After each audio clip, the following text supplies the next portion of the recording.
I think I have been silversmithing probably for at least 20 years. And I started, I think it's rather fitting, I started in the Milan Village Art School right here. A man by the name of Tom Johnson taught me my first class, and I take maybe a class a year. And the rest of the time after retirement, 15 years ago, I've probably been doing it more intently.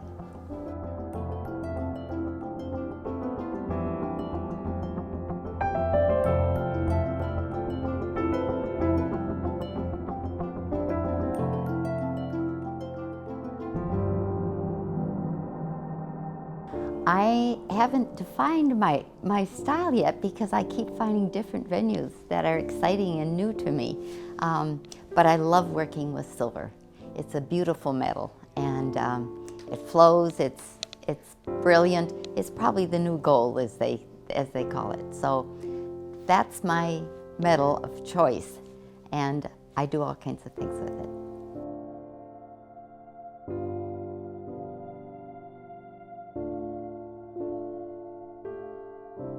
I think I began with the Norwegian focus because of my heritage, and this community is very Scandinavian. So I began doing Viking knit, which is a woven silver. In fact, it's made with pure silver, so it weaves nicely, and then it's reduced. The Vikings did this way back in 800 AD, so it's been around for a long time, and that was intriguing to me.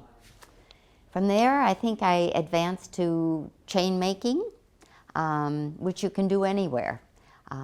Involves making jump rings that you put together in many, many different ways and in many different sizes of silver, round, square, triangular wire. And that has probably been one of my most comfortable ones because you can do it anyway.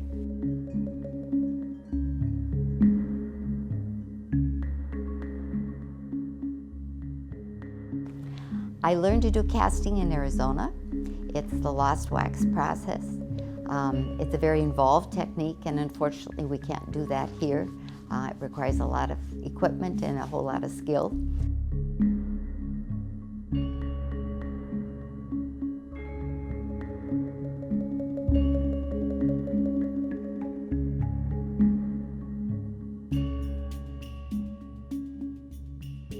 I like to do things that are organic, and you'll see that in my work. I like to convert nature into something that's permanent, like silver. I like silver because of its qualities, its beauty. But once you start making jewelry, you look at things completely different. You look at how it's made, how it's shaped, and looking at the peel of it. And you can do that I think the best way in silver.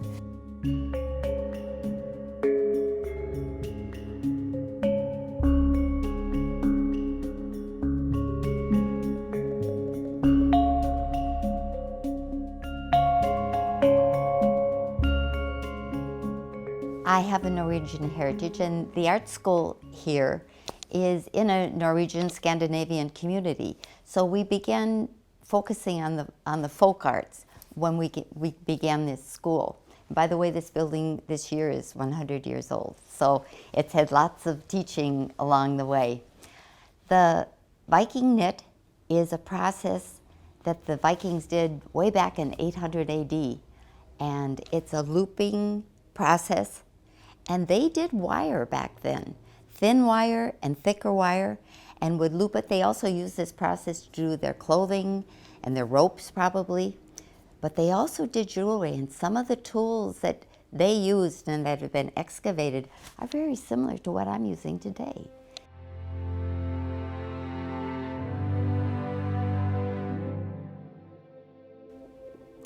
This is the Viking knit. It's made by winding and looping over a metal piece. I use an Allen wrench.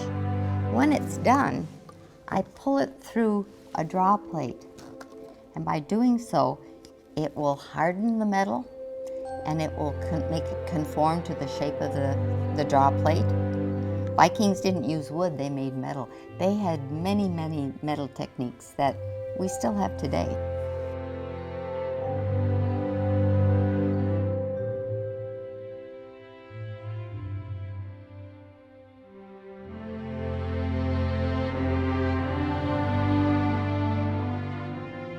One of the pieces that I make that I particularly like in the Norwegian or Scandinavian motif is Thor's hammer. And Thor was the son of the god Odin, and he had a hammer called Molinar. And when he would be angry or upset about something or taking vengeance out, he would crack his hammer and it would thunder and it would lightning. And the Scandinavians, way back when, all right, Thor's at it again.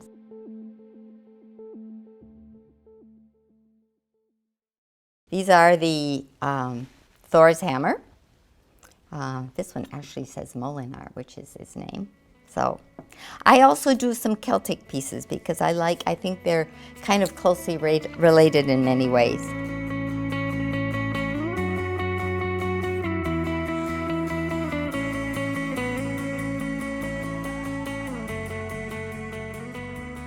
My journey in silversmithing has been exciting, probably more because of the people that I've had the opportunity to work with and the things I've learned from them.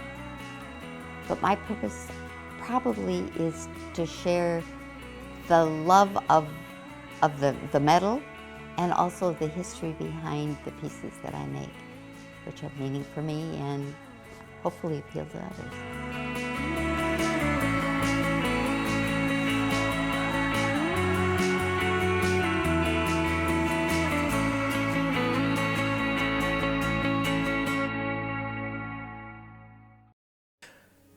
This program on Pioneer Public Television is funded by the Minnesota Arts and Cultural Heritage Fund with money from the vote of the people of Minnesota on November 4th, 2008.